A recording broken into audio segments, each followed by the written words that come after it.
తండ్రి మాటను నిలుపగా రాముండు అడవులకు పయనమాయే. నేను మీ బాటలోనే వస్తాను అనుచు సీతమ్మ పలికే.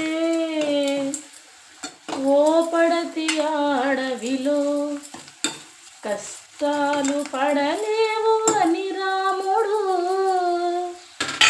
నీడని విడిచిపెట్టి మీరెలా వెళ్ళగలరనెను సీత.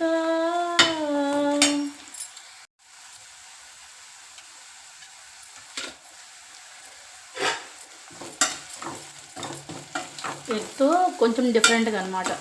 మామూలుగా ఎగ్ని మనం ఏం చేస్తాము, ఉడకబెట్టి తొక్క తీసేసి వేసేస్తాం కదా. అలా కాకుండా ఎగ్ని కొంచెం ఉడకబెట్టకుండా వేరే మోడల్లో.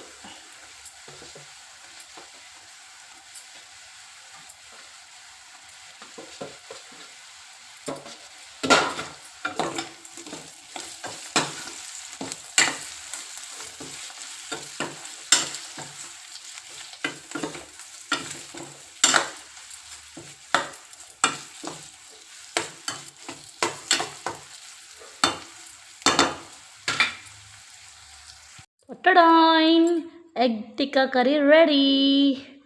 ఇప్పుడు తినేస్తా దీన్ని.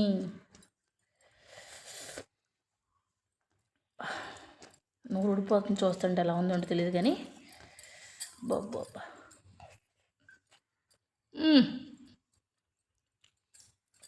బా ఏమైనా ఉందా టేస్టు. ఎంత బాగా చేస్తాను నాకే తెలీదు.